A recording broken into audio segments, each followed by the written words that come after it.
you had a match, a dark match on Heat with WWF or WWE at the time, whichever it was at that transitional period.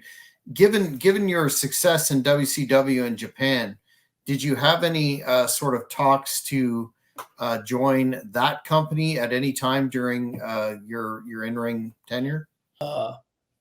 I mean, with WWE, and it wasn't a good experience. You know, they switched it up at the end, and right before I went out, they changed the finish and all this kind of stuff. And I was working some kind of enhancement guy, but you know, it was just not a good fit, and I don't know what was going on. And I knew a lot of the guys. I think uh, what's his name was the booker back then for them, the one that was Animal's brother.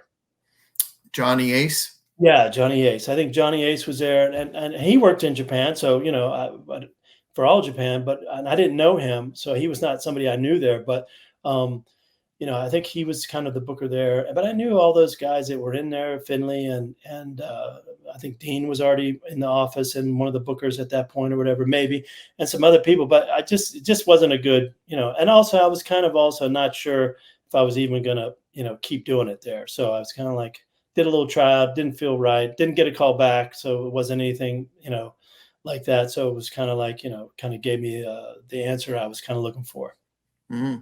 Just before we depart the WWE topic, do you think the way that they, I think nobody will universally argue that they mishandled the invasion angle. Do you think there was that definite anti-WCW guy biased during that turnover period?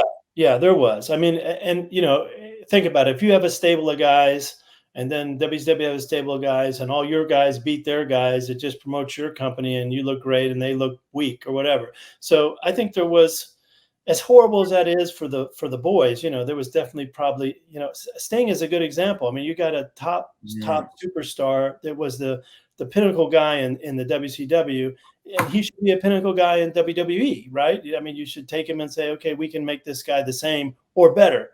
And Vince was really good, I think, at taking the rejects and making them amazing, but he wasn't good at taking the stars and keeping them there, right?